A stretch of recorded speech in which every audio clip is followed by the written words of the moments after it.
আমরা যারা জুলাই কেন্দ্রিক তারা তো জুলাই সনদ আমাদের প্রাণ। রাজনৈতিক দলগুলো তো কেউ জুলাই সনদকে ডিজাউন করছে না, যারা 5 আগস্টের প্রাণ তারা সবাই ছাত্র শিক্ষক যারা আছেন রাজনৈতিক দল সবাই কিন্তু গ্রহণ করেছেন। বিষয়টা হলো আগে এবং পরে হওয়া। আগে হওয়ার পিছনে অনেক যুক্তি আছে, পরে হওয়ার পিছনে অনেক যুক্তি আছে। এখন মূল যুক্তি যেটা সেটা হলো এই নির্বাচন কমিশনকে মুভ করার ক্ষেত্রে আমরা ঠিক সেভাবে পাচ্ছি না। নির্বাচন কমিশন আসলেই কতটা প্রস্তুত মানে নির্বাচনের জন্য সেটাই কিন্তু আপনারা অনেক কথা বলেন, সাংবাদিকরা বা অন্যরা কথা বলেন যে নির্বাচন কমিশন প্রস্তুত কিনা।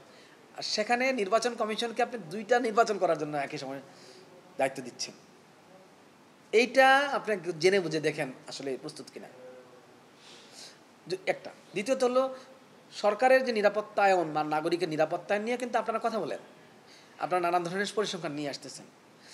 এখন 2টা নির্বাচন হবে একসাথে, সেখানে আপনি সরকার কি প্রস্তুত এইভাবে পূর্ণ নিরাপত্তা দেওয়ার জন্য? এই 2টা বিষয় যদি আপনি দেখেন সিরিয়াস, ওকে ফাইন, সেক্ষেত্রে খরচের ব্যাপারটা তো আসলে তো ইম্পর্টেন্ট না, রাষ্ট্র খরচ করতে পারলে করবে। তো একটা বড় বিষয় আমি বলি, সেটা হলো যেটা অনেকেই খেয়াল করে না, জুলাইয়ের এই সনদ নিয়ে কিন্তু একটা অংশ যারা কর্তৃত্ববাদ ফেসিবাদের পক্ষে তারা তো নো ভোট দেওয়ার জন্য অনেকেই প্রস্তুত না, এক। দ্বিতীয়ত হলো আপনি হুবহু যেভাবে ঐক্যমত্য হয়েছে জুলাই সনদ নিয়ে সেইভাবে উপস্থাপন না করে যদি কিছু কাটছাট করে যোগ বিয়োগ করে এটাকে গণভোটে দেন, তাহলে আর একটা গোষ্ঠী অসন্তুষ্ট হচ্ছে না? তৃতীয়ত হলো এতদিনে তো সরকারের কার্যক্রম নিয়েও মানুষের মধ্যে নানান চিন্তা ভাবনা থাকতে পারে।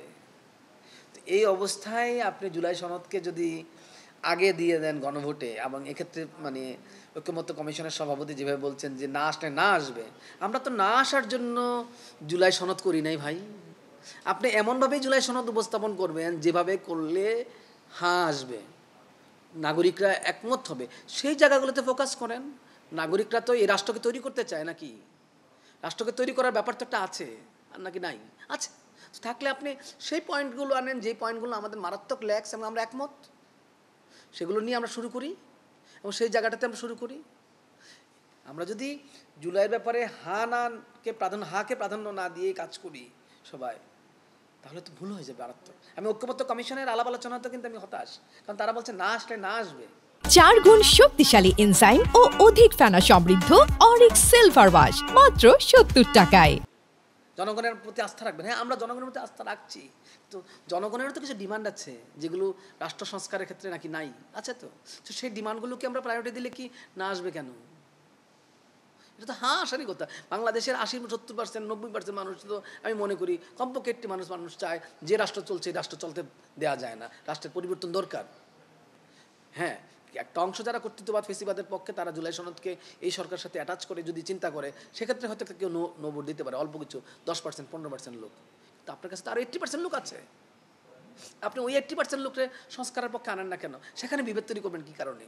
আপনি না আসবে কেন? আমি না হওয়ার মতো, না আসার মতো জুলাই সনদের উপস্থাপনাটাকেই আমি মেনে নিতে পারছি না।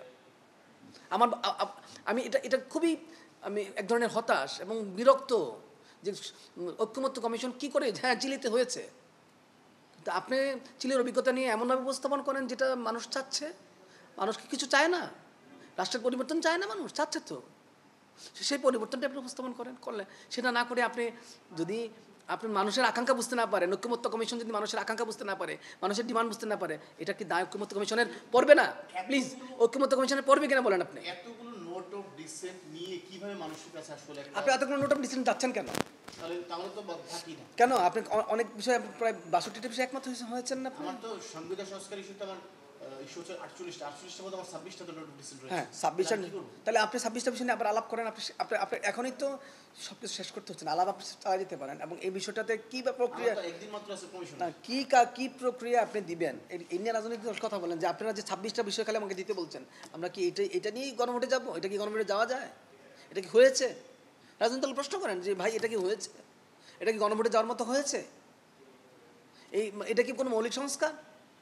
এটা কি করলেই না? এটা কি ডিমান্ড মানুষের কাছে ডিমান্ড? এটার জন্য কি জুলাই 24 হয়েছে? এই কথা রাজনৈতিক দলগুলোকে প্রশ্ন করা যায় না?